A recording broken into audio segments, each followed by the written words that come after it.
From Hollywood, it's time now for... Johnny Dollar. This is Melba Crane, Mr. Dollar. Oh, yes, Miss Crane. I phoned a little while ago, and your maid said you were out. She told me. Was there something you... You've had a $20,000 pearl necklace stolen. I thought you might want to talk about it. I have talked about it. The local police were quite thorough, Mr. Dollar. Well, let's say there have been some new developments. Like what? That's what I want to see you about. I suppose you want to come out here. Oh, thank you. Will a half hour from now be convenient? Couldn't we talk about this over the phone? If 45 minutes will be better for you, I'll be glad to cooperate. You seem to be a very persistent man. I usually get what I go after. Know something, Mr. Dollar? What? So do I. Oh, then this might turn out to be interesting. See you in a half hour.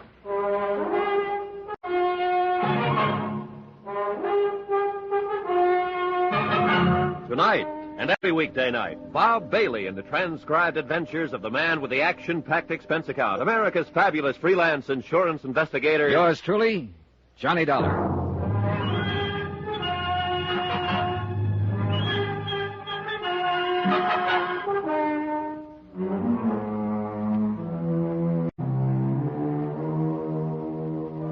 From Special Investigator Johnny Dollar, location Kranesburg, Ohio. To the Home Office Tri-State Guarantee Company, Hartford, Connecticut. Assignment, the Kranesburg matter. Expense account continued.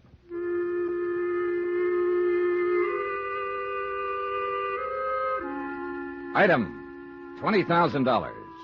The face value of the policy on a pearl necklace stolen 1 week ago from Miss Melba Crane, young socialite, one of the last two surviving members of the town's most aristocratic family. And, according to her own statement, a girl who always got what she went after. Well, I'd almost got what I'd gone after. I'd at least made contact with Smiley Prell, the jewel thief who'd phoned Hartford and offered a deal. But that was all. Smiley had clammed up, started to stall, and implied the whole thing was blowing up at his face. And now the victim herself was trying to stall. And on top of everything else, a storm was coming up. I left my hired car near the coach house and walked down a long arbor toward the entrance to the Crane mansion. It had been quite an estate once, still was. But the buildings needed a touch of paint here and there, and the gardens needed a gardener. Just a hint of wear and tear. It fit with what I'd learned at the bank. Though still tops in local society, Melba Crane and her Uncle Phineas were flat broke. I was reaching to ring the doorbell when I saw the couple in the sunroom, a man in a business suit and a girl in a maid's uniform. So busy with each other, they didn't even notice me at first. It was an intensely romantic scene, and I started to feel like a peeping Tom. The girl was still a little red-faced when she answered the door a few seconds later. Good afternoon, sir. My name is Johnny Dollar. I'd like to see Miss... Dollar? You're the investigator about the robbery. Lauder must have wired everybody in town. Oh, I'm sorry, sir. I didn't mean to blurt it out that way. I found it interesting. You know we're going to get a little wet if that rain starts? Oh, won't you come in, Mr. Dollar? Thanks. You'll want to see Miss Crane, I imagine. Yes, I think she's expecting me. If you'll wait here, please. Oh, by the way, I didn't interrupt you, I hope. Interrupt? I'll tell her you're here, Mr. Dollar. Thanks. Bye, honey. See you later.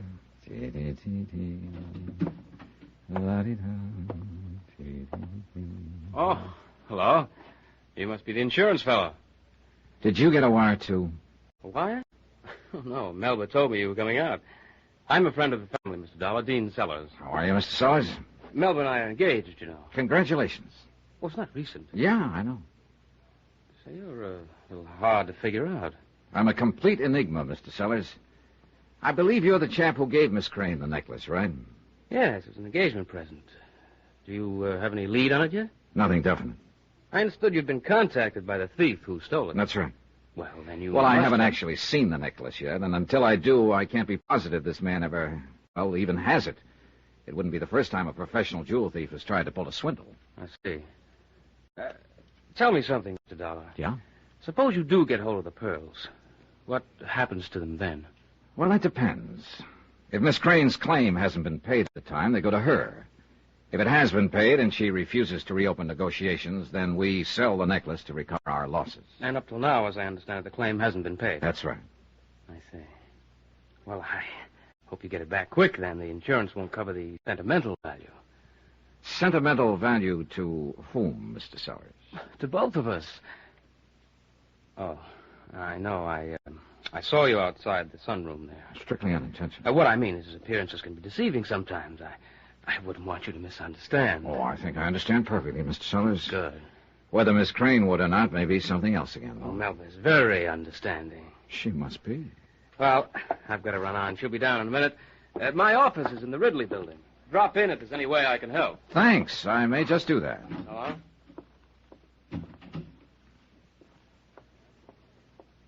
I'm sorry to keep you waiting, Mr. Dollar. Oh, that's all right. It gave me a chance to meet your fiancé. Oh, were you talking with Dean? We exchanged a few pleasantries. Isn't he a darling? Well... Of course, he's a little headstrong sometimes and impulsive. But he never means any harm by it. How did you know? Oh, personal observation. And also, by an odd coincidence, that's exactly the way you were described to me. Oh? Instead of beautiful, glamorous, seductive? I imagine it was assumed that I could see those qualities for myself. I wonder if I should buy that as it is or analyze it first. I warn you, I'm dangerously subtle. I think you may be at that. Would you like a drink, or are you one of those always stick-to-business types? I'm even worse. I combine the two. I'll have scotch on the rocks. Well, that's my drink. Well, now we found something in common. We already had something. The robbery. Yeah, you want to talk about it? Why not? I want that necklace recovered as much as you do. Yes, I understand it has a high sentimental value. Who told you that? Your fiancé. Oh. Here's your drink. Thanks. To pearls, the frozen tears from the eyes of Allah. A poetic cop. More cynical than poetic. The man I heard call them that had just knifed a British colonial administrator and blown up a sampan with 6 Chinese fishermen aboard. Why? 9 pearls. He wanted them. There were 38 in that necklace of yours. This man, did he get away with it? Not exactly. He was shot to death on the Hong Kong waterfront. This is good scotch. It is? Another thing, Miss Crane. I am not a cop, poetic or otherwise. It amounts to the same thing, doesn't it? Well, in some ways. I'm not professionally concerned with identifying and capturing criminals and bringing them to justice. My obligations on that score are no more nor less than those of any other private citizen. So? So I'm hired by the insurance company to protect their interests. Usually that involves trying to recover stolen property or looking for evidence of insurance fraud. I'm afraid I don't quite... Sometimes I make deals, Miss Crane. Meaning exactly what? Meaning that if somebody should start something and get in over their head, I might listen to reason, try to work something out. A cop wouldn't. He's not permitted to. Well, that would all be very interesting, I'm sure, to the person who stole the necklace. Yeah, you'd think so, wouldn't you? What about that person, Mr. Dollar? The jewel thief who phoned the insurance company. Smiley Prell? I talked to him a couple of hours ago, briefly. Does he have the pearls? I don't know. Do you mind if I have another drink? Go ahead. Thanks. What do you mean you don't know? That's why you came here, wasn't it? To meet him and get them back? He may not have them. He may just be trying to swindle the insurance company. That's not too uncommon, you know. No, I wouldn't know. Oh, yeah. It's tried every now and then. The nicest people sometimes. Just looking at you. You know, it seems to me you're taking this whole thing pretty calmly. That's merely a front. Inside, I'm a seething volcano. Now, look... Hey, tell me something. Why did you postpone your wedding? I didn't. Dean was the one who... Now, what difference does it make? What's that got to do with it? Do you think he's changed his mind about marrying you? Suppose we leave Mr. Sellers out of it. Can't. He's already in it. He's the one who gave you the necklace in the first place, an engagement gift. Has he called off the engagement, Miss Crane? He hasn't, and he won't, regardless of any rumors you may hear to the contrary. Now, does that answer your question? More or less. Then suppose we leave my personal life alone and talk about the robbery. That is, if you're at all interested in it. Where is the safe, Miss Crane? Safe? Oh, that the necklace was in. It's there behind that painting. Do you want to see it? If you don't mind. All right. You and your uncle live here alone, as I understand it. My maid, of course, Betty. Well, there's the safe. I doubt if you'll find any fingerprints or anything. The police spent hours on it. Mm-hmm. That's a real old-fashioned one. Our family's been around quite a while, Mr. Dollar. Wouldn't be much of a job for a professional safecracker. You mean even without the combination? Even without. How did the thief get into the house? Force a window somewhere, a door? No, with a key, I guess. Oh? You see, it happened in the afternoon. I'd gone out, and Uncle Phineas was out somewhere, as usual. The house was empty at the time. What about your maid? Betty? Well, after I left, she decided to go into town to do some shopping or something. Oh, they couldn't possibly have picked a better time. Apparently not. Would you like to look around the house? No, thanks. I've got a pretty complete story from the police reports. Mostly I came out here to take a look at you. And what's your verdict? Maybe I'll do better with Smiley Prell. I'm meeting him later. Oh? And is he going to produce the necklace? I don't know. He talked about a double cross. Said he might give me more than I was bargaining for. He was pretty upset. Why? I don't know. Oh, incidentally, Mr. Dollar, there's someone else you'll no doubt be talking to, and I want to warn you about him. Who's that? Uncle Phineas. Of course, he means all right, Is but he headstrong and impulsive, too? he makes up things sometimes, and he's, well, just a little bit vague. Balmy, you mean? Mr. Dollar, with people of our class, it's referred to as eccentric. I'm sure you understand.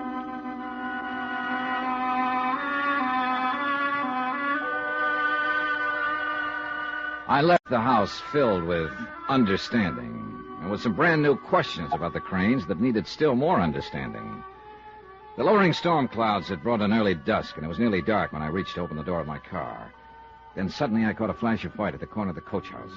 Somebody had seen me and tried to duck out of sight. I walked quickly across the driveway and moved quietly up to the corner of the building. How are you, Betty? Mr. Dollar. Can I help you with that? No. I mean, I was just going to burn some trash. Well, let me put it in the incinerator for you. Here. No, please. Sure you sorted these papers? There seems to be something heavy here. Let me have it. Please. You won't understand. Why, Miss Crane thought I was very understanding. You'd better run on. She sounds impatient. I'll take care of this. No, please. You'll only... Oh!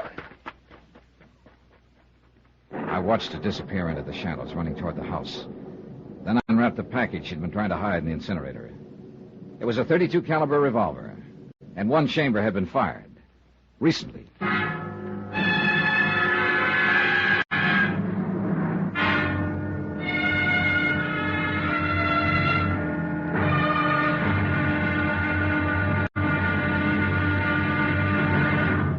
Now, here's our star to tell you about tomorrow's episode of this week's story.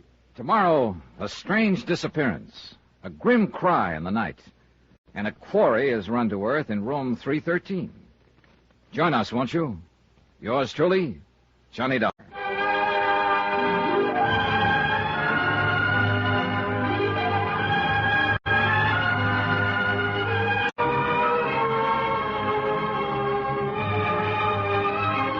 Yours truly, Johnny Dollar, starring Bob Bailey, is transcribed in Hollywood. Written by Les Crutchfield, it is produced and directed by Jack Johnstone. Be sure to join us tomorrow night, same time and station, for the next exciting episode of Yours truly, Johnny Dollar. Roy Rowan speaking.